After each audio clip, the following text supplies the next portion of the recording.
O verso 15 é certamente o centro desse texto. E ele diz: antes santificai a Cristo Senhor em vosso coração, estando sempre preparados para responder todo aquele que vos pedir razão da esperança que há em vós. Quando Pedro escreve essa carta, ele está pastoreando uma igreja para que ela mantenha e desenvolva uma vida cristã de santidade, em meio a grandes dificuldades, grandes tribulações e perseguições. E agora, o que é orientado aqui no texto é que nós estejamos santificando a Cristo como Senhor e estejamos respondendo a todos sobre um detalhe: a razão da esperança que há em nós. Afinal de contas, o que significa essa esperança e essa razão da esperança que há em nós? Quando nós falamos a respeito do homem, do ser humano e do mundo onde ele vive, nós sempre vamos retratar uma realidade que tem a ver com dificuldades a serem enfrentadas. Normalmente, o que diferencia um cristão de um não cristão não é um tem dificuldades e o outro não. Não é isso. Mas é exatamente como nós enfrentamos as tribulações e as circunstâncias da vida.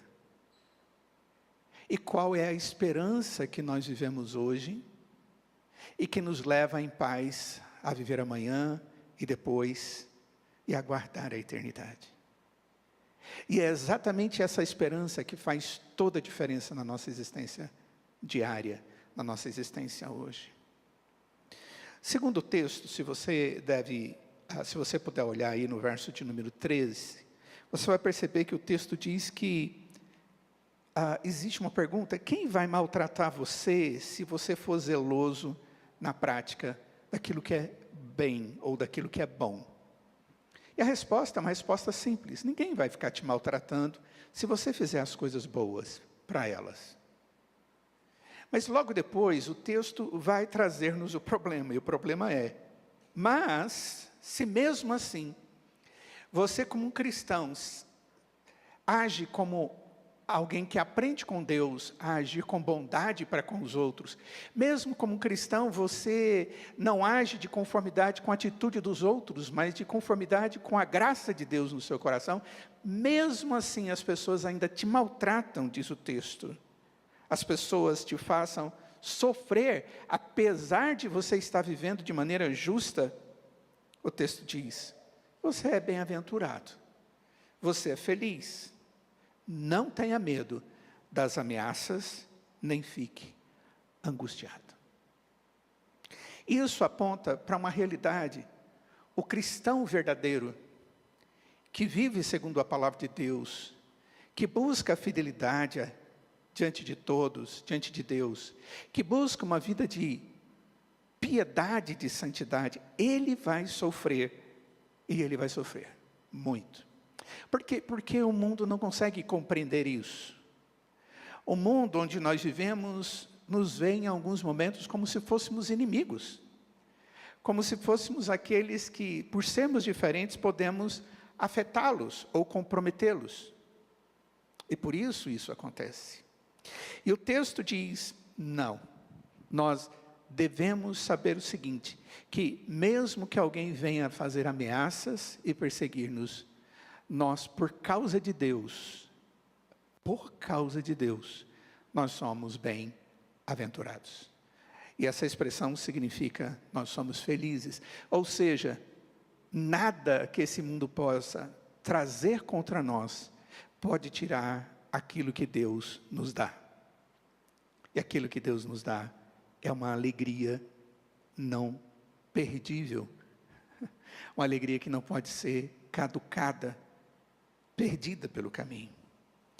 Bom, à luz disso, se eu como cristão não devo estar amedrontado diante das ameaças e provações da vida, pelo contrário, eu tenho que estar pronto a defender a minha fé cristã diante dos oponentes, mantendo também inamolável a minha esperança? Como é que isso ocorre na prática? E é exatamente isso que Pedro vai nos mostrar aqui. Como ter essa atitude cristã e, ao mesmo tempo, manter esse sentimento cristão. Qual é a atitude? Santificar Cristo no meu coração. Qual é a atitude? A atitude de responder a respeito da esperança que tem. Como é que eu posso fazer isso e sentir alegria em meio das dificuldades? O texto diz que eu devo agir olhando para o lugar certo. Como você pode ser inabalável na fé e na esperança, sendo convincente àqueles que te buscam? O que significa ser convincente para as pessoas que nos questionam? Elas devem ser convincentes, as minhas palavras, a minha vida, segundo o que Deus pensa ou segundo aquilo que as pessoas nos inquirem. Sabe por quê? Normalmente, quando nós estamos diante daqueles que questionam a nossa fé, ou que ficam julgando nosso comportamento, ou que questionam a nossa disposição de manter felizes, porque a nossa felicidade está ligada a Deus, apesar das dificuldades, normalmente, quando nós estamos diante dessas pessoas, nós ficamos preocupados em responder para essas pessoas, de tal forma que nós vamos convencê-las. Contudo, isso jamais vai acontecer se os argumentos forem argumentos humanos, filosóficos, sociológicos, ou de outra logia qualquer, ou de outra ciência qualquer, ou de qualquer outro conhecimento secular. O que Pedro vai nos mostrar aqui é que o conhecimento secular, ele pode até ser usado como apoio de argumento, mas a base que leva alguém a conhecer o que nós conhecemos de Cristo e a experimentar aquilo que nós experimentamos em Cristo, está em Deus e está na sua palavra. É exatamente esse o caminho que Pedro vai nos mostrar. Através de dois princípios fundamentais para o exercício da fé no meio deste mundo tenebroso. Primeiro, santificar a Cristo Jesus como Senhor de nossas vidas. Primeiro, né? Santificar a Cristo como Senhor em nossas vidas. Segundo, estar pronto para defender a razão da nossa esperança. Então vamos para o primeiro argumento que ele usa aqui no texto, sobre a razão da nossa esperança. Primeiro, santificar a Cristo Jesus como Senhor. Quando Pedro diz isso aí no verso de número 15, santifiquem a Cristo como Senhor no seu coração. Santificai a Cristo em vosso coração, a versão revista e atualizada. O que ele está querendo dizer? Eu creio que, mais uma vez, fica claro que a vida cristã prática, ela está relacionada, se ela é genuína, a esse negócio que a Bíblia chama de santificação. E santificação, querido, vem de uma palavra que significa separação, ou vem de uma palavra que significa separado. E quando usado aqui no texto, ele vem com uma expressão anterior, dizendo antes, contudo. Ao invés de você ficar atemorizado, angustiado com as circunstâncias, você deve santificar. Você deve agir de tal forma que você dedique, separe, coloque no lugar de destaque a Cristo no seu coração. E o texto diz que isso deve acontecer de uma forma muito específica. O que é separar Cristo no meu coração? O que é dedicar o meu coração a Cristo? O que é ter Cristo no centro do meu coração?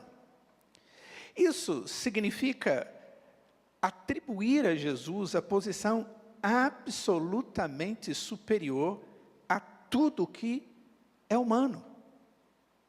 É colocar Cristo como maior até mesmo que a minha própria existência. E mais do que isso, dar significado à minha existência. Quando o texto diz a Cristo como Senhor, é muito interessante porque o texto está falando três coisas juntas aqui que são importantes. Cristo é santo e santificado em mim, Ele é o Cristo, ou seja, o Messias, e Ele é o Senhor. São três expressões que apontam para Jesus. São três características da pessoa e da obra de Cristo Jesus. O Messias é o ungido. O Senhor é aquele que reina. O santo é aquele que é puro e que está de maneira santa dentro do nosso coração, colocado dentro de nós de maneira santa, para nos santificar. Os cristãos, eles devem consagrar Cristo no lugar mais central da sua existência. E o texto diz, no coração. Quando nós vamos para a Escritura, o coração é a parte central da existência humana. Todas as vezes que se fala a respeito do centro do homem, da essência do homem, da natureza do homem, aquele lugar onde Deus age, onde Deus transforma, onde Deus muda, onde Deus aperfeiçoa, isso tem a ver com o coração. Em Provérbios capítulo 4, verso 23, a palavra de Deus diz, porque dele, do coração, procedem as fontes da vida. Exatamente isso. Onde Cristo é santificado, onde Ele é posto para reinar, exatamente no coração. Irmãos, quando o centro da nossa existência, nosso coração é controlado por Jesus Cristo, aí sim, eu posso dizer que eu sou um cristão verdadeiro. Aí sim as coisas vão acontecer na minha vida espiritual. E quanto Cristo não está no centro da minha existência, controlando, sendo especial, mais do que qualquer outra coisa na minha vida, quando Ele é, tudo vai acontecer como Ele deseja. É exatamente aí, nesse momento, que o cristão estará livre do medo e vai poder se defender de todo aquele que se opõe a Ele, a sua fé e ao Deus da sua fé. Consequentemente, irmãos, sem Cristo no centro, no coração da nossa vida, nós não vamos dar conta de enfrentar tribulações. Nós não vamos conseguir defender a nossa fé. Nós não vamos conseguir viver como cristãos no meio de um mundo incrédulo, fazendo diferença.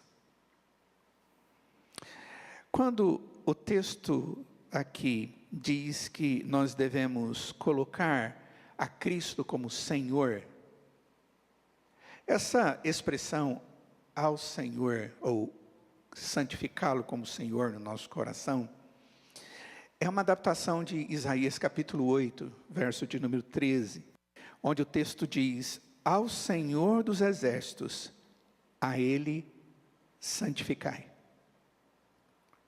É interessante que lá no Antigo Testamento é dito que nós devemos santificar o Senhor dos exércitos.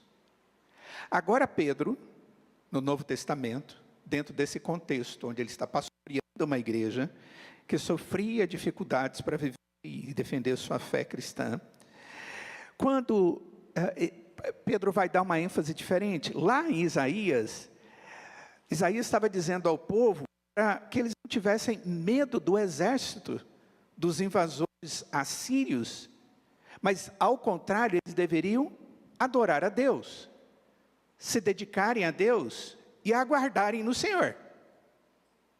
Deus vai cuidar de vocês. Essa é a ideia, mas dependam de Deus, santifiquem a Deus no seu coração. Agora Pedro traz a mesma mensagem de encorajamento, só que ele muda. Ele muda as palavras. Ao honrar a Cristo como o Senhor. Ele está dizendo, agora vocês têm que colocar como Senhor nas suas vidas, o Senhor Todo-Poderoso, que é Cristo, de modo que vocês possam entendê-lo como aquele que reina dentro dos vossos corações. Observem, a mesma expressão que era usada ao Pai, é usada para o Filho. Cristo tem que reinar nas nossas vidas. Colocar a Cristo e santificar a Cristo é colocar no lugar separado e único de autoridade e senhorio em nossas vidas. É honrá-lo como Senhor. Reconhecer o seu senhorio sobre o mundo, sobre as circunstâncias as quais nós enfrentamos na nossa vida, inclusive a perseguição e o sofrimento.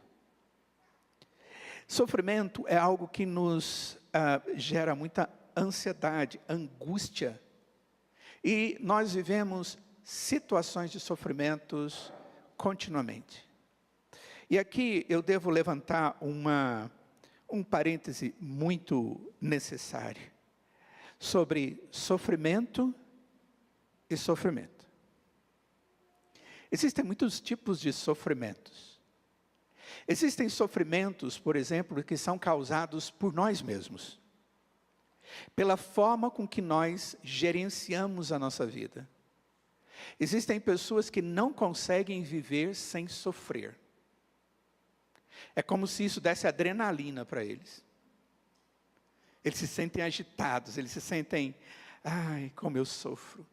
Todas as coisas pequenas se tornam grandiosas demais e difíceis de serem transpostas. E essas pessoas, elas se manifestam, elas se angustiam com isso.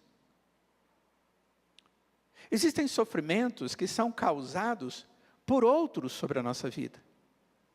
Por perseguições, que não tem nada a ver com Cristo.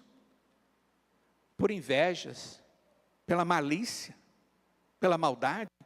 Nós enfrentamos perseguições também e dificuldades e sofrimentos que são promovidos pelo próprio inimigo. A palavra de Deus diz que ele nos tenta e o que ele deseja é nos retirar do caminho da perfeição. O próprio Satanás. Somos tentados e provados e maltratados muitas vezes, oprimidos por ele. Mas é interessante que em vários momentos a Escritura diz que Deus nos prova. No próprio texto de 1 Pedro diz que Deus nos prova. E Ele tem um propósito. Ele nos prova não para nos derrubar, mas para nos aperfeiçoar. Para que nós possamos depender dEle, colocando nosso coração diante dEle e santificando Ele exatamente no nosso coração. Queridos, existe uma frase que eu acho muito interessante e ela diz assim: o sofrimento é uma oportunidade para a defesa da fé cristã e o testemunho da presença de Cristo em nossos corações. É exatamente em situações como essa que nós temos a oportunidade de verdadeiramente dizer ao mundo, através dos nossos lábios da nossa vida, da presença de Cristo em nós. E mais do que isso, defender a fé que temos nesse Deus verdadeiro. Deus tem propósitos nos sofrimentos, sejam eles quais forem. Os cristãos não devem temer os inimigos, mas a Deus. Nós devemos temer ao Senhor. Nós devemos nos submeter ao senhorio de Cristo e dando explicações consistentes e eloquentes da nossa fé, na medida em que isso acontece. Essa é a primeira orientação que Pedro traz. Nós devemos santificar a Cristo como Senhor nas nossas vidas. Nós temos que entender que Ele é santo, separado, puro. Ele é o Cristo, o nosso Messias, Redentor. E Ele é o nosso Rei Ele é o nosso Senhor. Esse é o primeiro ponto. Segunda coisa que o texto nos traz é que nós devemos estar prontos para defender a razão da nossa esperança. O texto aí diz assim: estando sempre preparados para responder a todo aquele que pedir razão da esperança que vocês têm. Preparados para responder sempre. Quando Pedro exorta os leitores a estarem preparados para testemunhar pelo Senhor a todo tempo, ele está querendo dizer que o cristão deve falar indiscriminadamente sobre a sua fé? Sem sombra de dúvida, não é isso que Pedro está querendo dizer. De modo nenhum. O próprio Senhor Jesus, ele diz da cautela que devemos ter quando nós falamos da fé. Jesus diz em Mateus capítulo 7, verso 6, não deis aos cães o que é santo, não lanceis ante porcos as vossas pérolas. Muitas vezes nós estamos tão desejosos de defender a nossa fé, que nós começamos a fazer isso de forma indiscriminada, principalmente diante de alguns que não estão querendo resposta nenhuma, só estão querendo questionar e às vezes até mesmo ridicularizar a nossa fé e o Deus da nossa fé.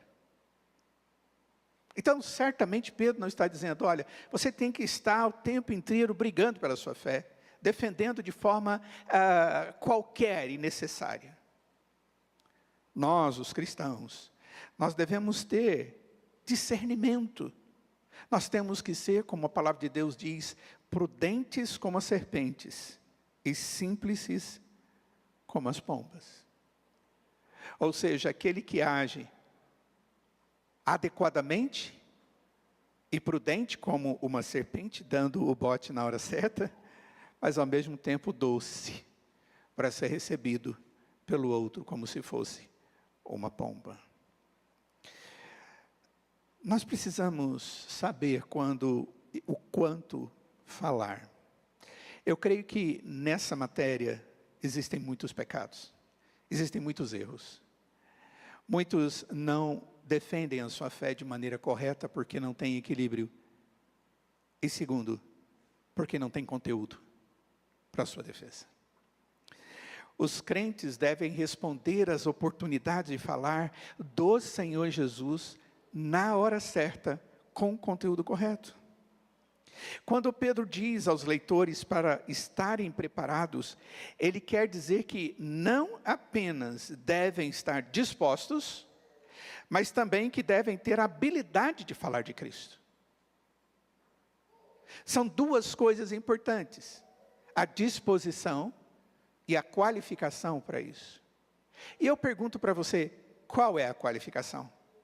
E sem sombra de dúvida, a resposta não é difícil. A resposta é ter fé. A todo aquele que pedir razão da sua fé. Se você crê no Senhor Jesus como seu Senhor e o seu Salvador, como um cristão, você tem que saber dizer quem é o seu Deus. E por que você crê nele? E porque ele te dá esperança. E porque você tem uma alegria apesar das perseguições.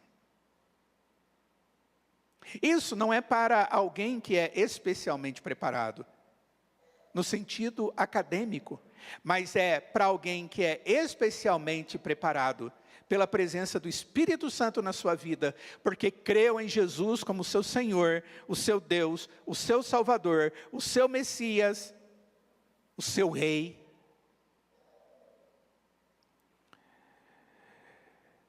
Assim, nós devemos conhecer os ensinamentos da Bíblia e a doutrina da Palavra de Deus, de modo que nós estejamos prontos para responder, mas acima de tudo, sabermos o que essa fé que nós temos no nosso coração significa. Quando o texto diz, para responder a todo aquele que nos pedir, tem a ver com dar uma resposta a qualquer que pedir. Não se limita às circunstâncias em que o cristão deve se defender. Não diante de um tribunal, por exemplo. Não é essa a ideia aqui do texto. Em alguns casos, nós cristãos, nós nos defendemos diante dos ataques verbais, até mesmo de descrentes hostis. Nós estamos vendo muito isso no nosso país hoje. A igreja cristã, ela tem sido atacada por muitos descrentes hostis. Há uma semana e pouquinho atrás, um grupo de políticos adentrou a uma igreja cristã, católica, no Paraná. Eles pararam o culto que estava tendo e eles foram grosseiros, agrediram verbalmente as pessoas que estavam ali. Eles pararam a missa e as coisas foram muito, muito, muito estranhas. Pessoas hostis à fé cristã. E isso é algo que vem crescendo no nosso país. E eu sei que em alguns momentos eu vou ter que defender a minha fé diante desses descrentes hostis. Porque isso está acontecendo, queridos. Isso acontecia longe de nós e isso está se aproximando. Outras vezes é pedido que eu ensine o Evangelho a alguém que é próximo de mim mesmo e que está desejoso, interessado, de maneira genuína, a entender a religião cristã, e eu tenho que estar pronto para falar a respeito disso. O termo a qualquer um aqui, ele é inclusivo. Em que sentido? Ele introduz a todas aquelas situações que eu devo imaginar que possa acontecer e alguém diz, fala a respeito da fé para mim. Quando nós temos a Cristo e adoramos a Cristo como Senhor, nós compreendemos o que a Bíblia diz, que a boca fala do que está cheio, e no coração do cristão está santificado Cristo Jesus, como nós acabamos de falar. Nossa expressão verbal, ela precisa ser exemplar, ela precisa ser correta, ela precisa ser graciosa. Nós devemos, diante das pessoas, demonstrar habilidade de responder a todos que nos perguntam sobre a nossa fé em Cristo. O apóstolo Paulo, em Colossenses, capítulo 4, verso 6, diz assim, a vossa palavra seja sempre agradável, temperada com sal, para saberdes como deveis responder a cada um. Temperada com sal, na medida correta, preparada para aquele momento. E o que nós devemos falar? Nós devemos falar da razão da esperança que nós temos em nós. Tem um pastor reformado, vivo, contemporâneo, muito importante, chamado John Piper. E ele traz uma exposição de 1 Pedro, capítulo 3, verso 15. E ele faz como se fosse uma recapitulação do texto de 1 Pedro, buscando as razões que encontramos nessa carta, quanto à razão da nossa esperança cristã. O que devemos fazer para defender a razão da nossa fé? Então, vamos olhar, porque ele vai nos ajudar muito nessa observação dele. Quando nós olhamos no contexto imediato aqui do texto, no verso de número 15, nós vamos ver que a primeira coisa que o texto nos traz é que Cristo, Ele nos deu esperança. E essa esperança, ela é uma esperança eterna. E por causa disso, nós não precisamos ter medo ou vergonha. Então, como é que isso vai acontecer? Como é que nós podemos falar? E o que falar? Porque de repente você está dizendo, pastor, tudo bem, mas o que eu tenho que falar para as pessoas a respeito da minha fé? E da esperança que eu tenho? Vamos ver o que o texto nos traz. Primeira coisa, verso de número 15. A primeira coisa que eu tenho que dizer para as pessoas, Jesus, que é o meu Salvador, Ele é Cristo, Ele é Senhor e Ele é Santo. E Ele é a minha esperança. Ou seja, Cristo é a minha esperança, porque Ele é o Senhor. E quando Ele é Senhor, eu estou me referindo a reino. Ele reina sobre a minha vida. E como o Senhor sobre todas as coisas, inclusive sobre o mundo onde eu vivo, eu tenho esperança de que Ele cuida de mim. Ele zela por mim, Ele me conduz pelo caminho, Ele me leva ao cumprimento das promessas que Ele mesmo fez. A sua santidade em mim é a minha esperança. Da mesma forma que o seu senhorio em mim é a minha esperança. A sua pureza em mim é a minha esperança, porque Ele é o modelo da pureza que eu tenho que ter. E talvez eu possa te dizer de uma forma muito clara, estes argumentos já são ou seriam suficientes para dizer, olha, essa é a razão da esperança que eu tenho. Jesus é o meu Messias, Jesus é o meu Senhor, e Ele é a santidade em mim. Mas se olharmos para o texto de 1 Pedro, nós vamos ver que tem mais razões. Abram comigo, por favor. 1 Pedro capítulo 1, verso 20 e verso 21.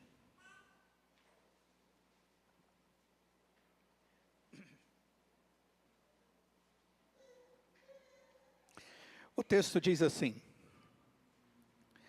verso 20 e 21 do capítulo 1. Conhecido com efeito, antes da fundação do mundo, porém manifestado no fim dos tempos, por amor de vós, que por meio dele tendes fé em Deus, o qual ressuscitou dentre os mortos e lhe deu glória, de sorte que a nossa fé e esperança estejam em Deus. Observem bem, nós temos esperança, irmãos, por quê?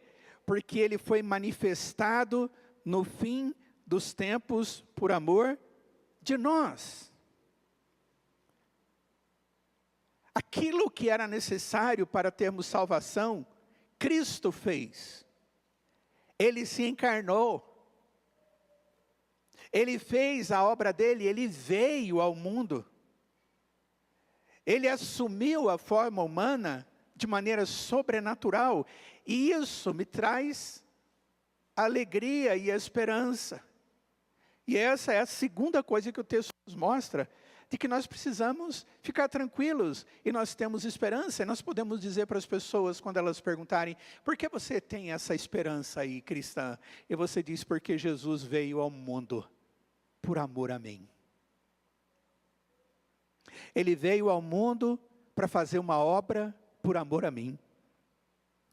E é exatamente isso que é dito em João capítulo 3, verso 16, porque Deus amou o mundo de tal maneira que nos deu o seu Filho unigênito, enviou o seu Filho unigênito, o seu Filho se encarnou em a nossa semelhança. E essa é uma razão extremamente importante, irmãos, para que a nossa esperança possa ser defendida diante das pessoas. Olha, o que foi prometido no Antigo Testamento de que Ele viria, Ele veio. Olha como Deus é fiel. Se Ele é fiel, o resto Ele vai cumprir. Eu tenho esperança. Segunda coisa, 1 Pedro capítulo 2, verso 24.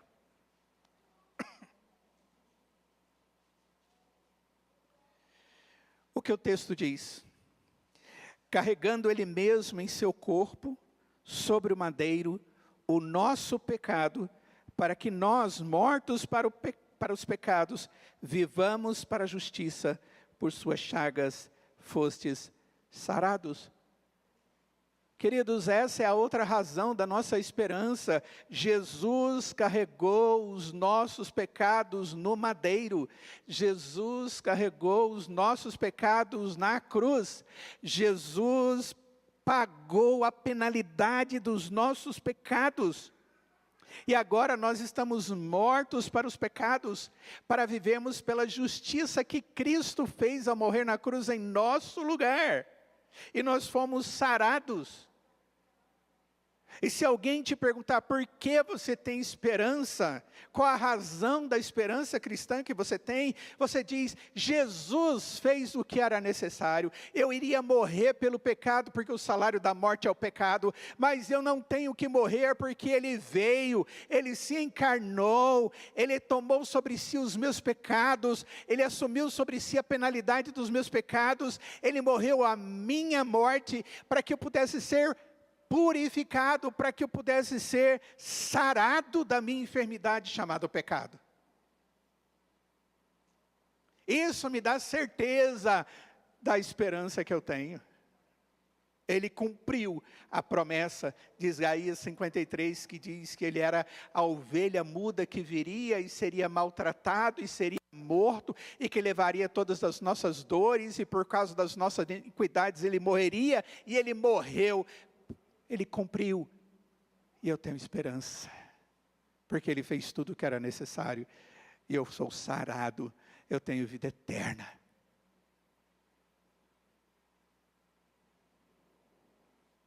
Mais uma razão. 1 Pedro capítulo 1, verso 3.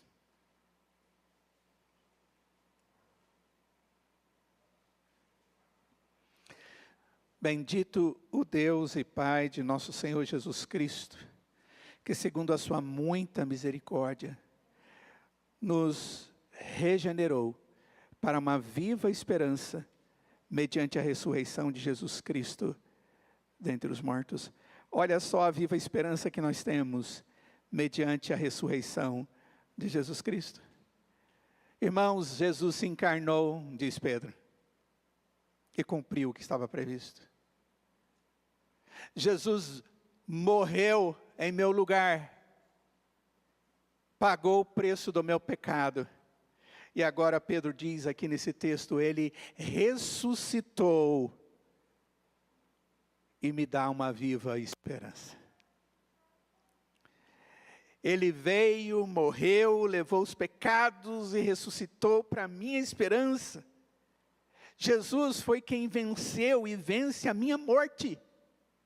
Ele não ficou na morte.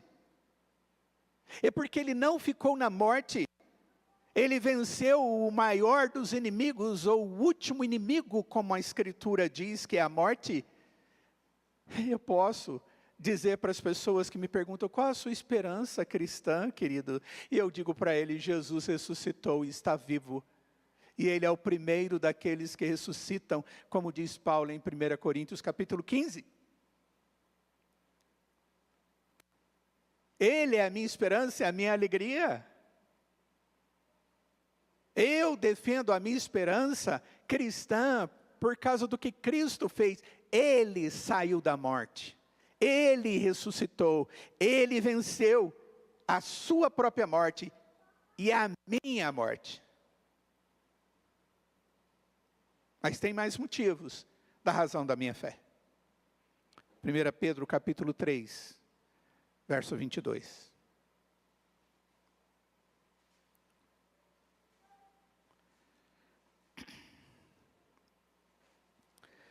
O qual, depois de ir para o céu, está à destra de Deus, ficando-lhe subordinados anjos e potestades e poderes.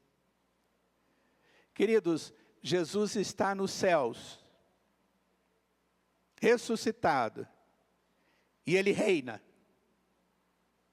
sobre todos e tudo. O texto aqui diz sobre anjos, potestades e poderes. Todos os seres espirituais estão debaixo de sua autoridade, e nós podemos descansar em Deus. Ele tem autoridade sobre os poderes naturais, sobre o mundo criado, e Ele tem poder sobre o mundo sobrenatural e espiritual. Ninguém pode ter sucesso ao ponto de nos tirar das mãos do Senhor, fazer com que a obra dele seja caducada, perdida, desvalorizada, e nós percamos a salvação que Ele já nos deu, ao cumprir os seus propósitos de encarnar, de morrer, de ressuscitar, e de nos dar fé, e ser o santo na nossa vida, o Messias na nossa vida, o Rei na nossa vida. Não existe poder nesse mundo, seja natural ou espiritual, que pode nos arrancar das mãos de Deus. O Senhor Jesus diz isso na sua oração sacerdotal. Aqueles que meu Pai me deu, ninguém lança fora, ninguém tira de mim. Essa é a verdade. Essa vitória do Deus que é rei e que está assentado no trono com o Pai. É isso que está dizendo. Depois de ir para o céu, está assentado à destra do Deus Pai. E Ele coloca diante dele todos de forma subordinados. Quando o Senhor Jesus foi falar com os discípulos, as últimas palavras que nós encontramos em Mateus, capítulo 28, a partir do verso 18, ele diz: toda autoridade me foi dada nos céus e na terra. Ide, portanto, fazer discípulos de todas as nações. É como se ele estivesse dizendo, na autoridade que tenho como Senhor sobre todas as coisas, eu determino. Esse é o nosso Deus. E sobre essa autoridade, que faz com que a obra seja perfeita e graciosa e eficaz e verdadeira, eu tenho esperança. E eu posso dizer para as pessoas, eu tenho uma esperança inabalável, porque Cristo reina. Porque Ele me protege. E não tem poder que pode me tirar das mãos de Cristo. Pode me tirar da salvação que Ele me deu. Aquilo que Ele me deu, Ele é que sustenta. E se eu persevero na vida cristã, é porque Ele me preserva. Louvado seja o Senhor. Ninguém, irmãos, pode ter sucesso contra nós, porque o Senhor Jesus já venceu a nosso favor. Louvado seja Deus. Não acabou ainda não. 1 Pedro capítulo 1, verso 13.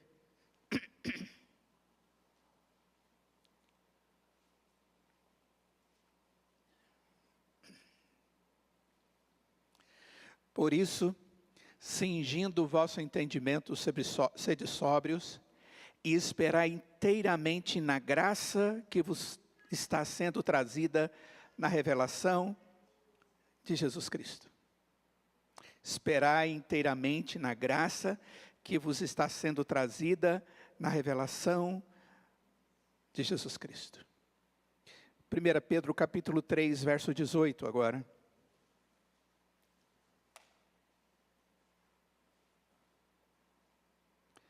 Pois também Cristo morreu uma única vez pelos pecados, o justo pelos injustos, para conduzir-vos a Deus. Morto sim na carne, mas vivificado no Espírito. E aqui nós temos esta nova razão da nossa esperança. Jesus voltará e nos conduzirá para o Pai. Ele morreu.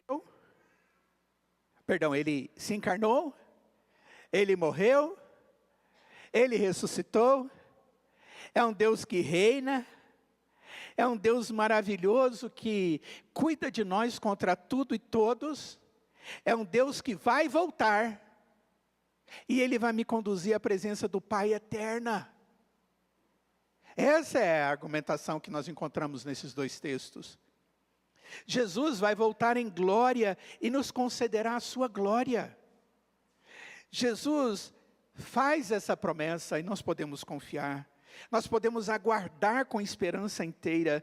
Nós seremos introduzidos na intimidade do Senhor diante do seu trono de glória nos céus. Qual é a esperança? Deus fez a promessa de que o seu Filho voltará e me dará da sua glória. E por último, qual é a esperança? Qual é a razão da nossa esperança? 1 Pedro capítulo 1, verso 7.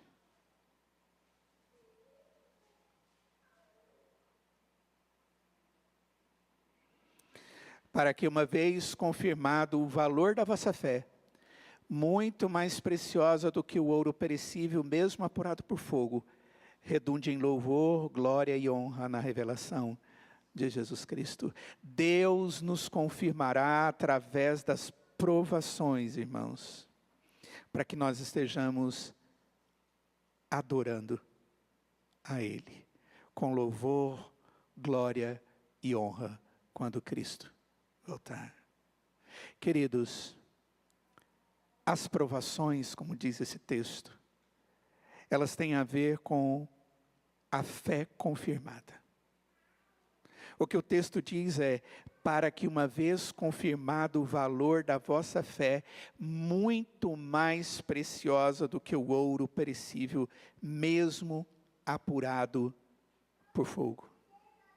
Mesmo que estejamos sobre provações, tribulações, angústias, dores, temores, interrogações, coisas que nós jamais imaginávamos viver, nós podemos ter esperança, nós podemos ter bem-aventurança, porque Cristo é a nossa alegria, e a nossa esperança continua sendo Cristo e toda a sua obra. E esse Cristo maravilhoso, Ele há de confirmar tudo aquilo que Ele começou lá atrás, na nossa vida. Querido, não olhe para as dificuldades como se elas fossem para te derrubar, porque Deus não tem propósito assim na vida dos seus filhos. Mas Deus tem propósito de te aperfeiçoar, de se suprir, de cuidar de você, de carregá-lo no colo, de confortá-lo, de consolá-lo, de ser sua esperança, de ser sua alegria. E Ele o é. E você e eu precisamos nos lembrar disso.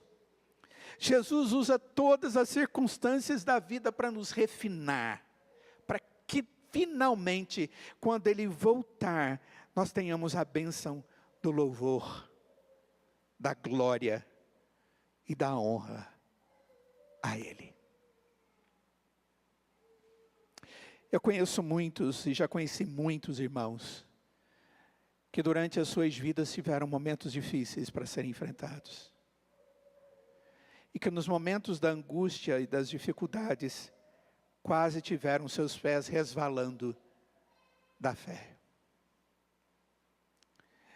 Mas estes, quando fiéis e verdadeiros servos de Deus, sempre são supridos e sustentados pelo Senhor e levados ao céu, totalmente restabelecidos, totalmente refeitos, totalmente abençoados, totalmente santificados para a vida eterna com o Senhor. Saiba disso. Por mais que as coisas ocorram hoje, elas são passageiras. Quando Pedro está aqui, queridos, e eu concluo, dizendo aos irmãos, olha, mesmo que você sendo justo, você vive momentos de dificuldade, fique tranquilo e feliz. O que se espera de você é, santifique a Cristo como Senhor em seu coração, e esteja pronto para responder a todo aquele que te perguntar a respeito da razão da esperança que você tem. Pedro nos mostra que a razão é, Deus nos fez experimentar da fé e da salvação. Ele é o nosso Messias. Ele é o nosso Rei. Ele é o Deus Santo que nos santifica. Esse Deus é o Deus que veio para fazer a obra, que sofreu. É o Deus que sofreu em nosso lugar, que morreu no madeiro, no nosso lugar, que ressuscitou e trouxe vida e esperança de vida para nós. É o Deus que reina, é o Deus que voltará, e é o Deus que nós estaremos com Ele para sempre. E é o Deus que nos dá a certeza de que todas as dificuldades que estamos vivendo hoje, Ele tem propósito, porque é nos preparar para nos refinar, nos aperfeiçoar para Ele mesmo. Oh, irmãos, como precisamos estar com essas verdades na nossa mente, no nosso coração, para vivermos cada dia da nossa existência, desfrutando da esperança e da alegria que vem do Deus do consolo. Vamos orar. Aqueles que puderem ficar de pé, por favor, fiquem de pé. Ó Deus de toda a glória, Deus excelso, Deus soberano, Deus de majestade. Ó Deus, que Tu és todas essas coisas, mas vem até nós, se preocupa conosco. Fez e continua fazendo essa obra tão perfeita a nosso favor. Nós Te louvamos e Te agradecemos por isso. E pedimos, ó Pai, que o Senhor esteja continuando a Tua obra em nós. E que o Senhor, ó Deus, esteja nos dando tranquilidade diante das circunstâncias da vida. Mantendo os nossos olhos fitos nos céus, para contemplar, ó Deus, quem Tu és, e para ouvir da Tua palavra as Tuas verdades que nos mostra tudo o que o Senhor faz, e todas as promessas que o Senhor tem reservado para a nossa vida. Ó Deus, o Senhor conhece a história de cada um de nós que está aqui. O Senhor conhece do que nós precisamos, das ansiedades que vivemos. E eu peço que individualmente o Senhor esteja trazendo a nós esperança. Razão da esperança. Para que ela seja primeiramente motivo da nossa alegria. Como também o testemunho da nossa vida e dos nossos lábios a todos aqueles que pedirem razão da nossa esperança. E ensina-nos, ó Deus, a cada dia a santificarmos a Cristo como Senhor em nosso coração. Perdoa-nos, ó Pai. Perdoa-nos porque somos falhos e frágeis. E nos fortifica. Nós Te pedimos por isso, Deus, em nome e por amor de Cristo. E imploramos que o Deus da paz, que tornou a trazer dentre os mortos a Jesus, o grande pastor das ovelhas, que Ele vos abençoe e vos guarde, e faça resplandecer sobre vós o seu rosto e vos dê da sua paz. No amor de Deus o Pai, na graça de Jesus o Filho, e na comunhão do Santo Espírito de Deus, hoje e para todo sempre. Amém.